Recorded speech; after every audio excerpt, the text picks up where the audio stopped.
I'm not a big reader of the British tabloid newspaper Daily Mail, but one thing that I give them credit for is that they allow readers to post their own comments on almost every article.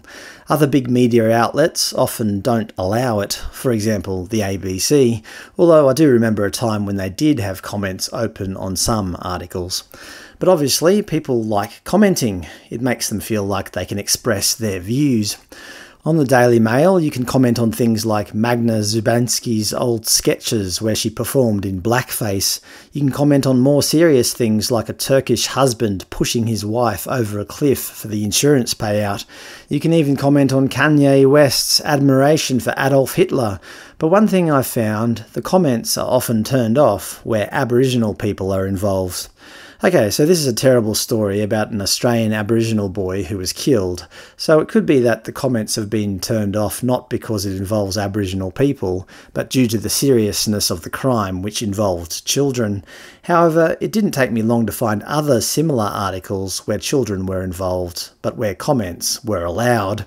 For example, this article talks about the deaths of Arthur Lavinia Hughes and Star Hobson in England, and comments were allowed. By the way, I've left links for all these articles in the description below.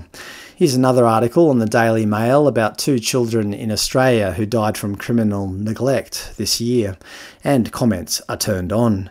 So it begs the question, why are comments not allowed on this article involving the Aboriginal boy? I think my initial suspicion was probably correct, because I've seen a pattern of this occurring recently. Publishers are probably afraid that if they let people comment on these articles involving Aboriginal people, that the commenters might write something that inadvertently offends Aboriginal readers, and then the newspaper might be accused of racism. But isn't that very action of not allowing comments due to it being about Aboriginal people racist? I mean, you can discuss Magda in blackface, you can talk about Hitler and Kanye West, you can talk about 2 little children who were murdered in England, but you can't comment on Tony Armstrong when he blasts Australians for not caring about this boy's death?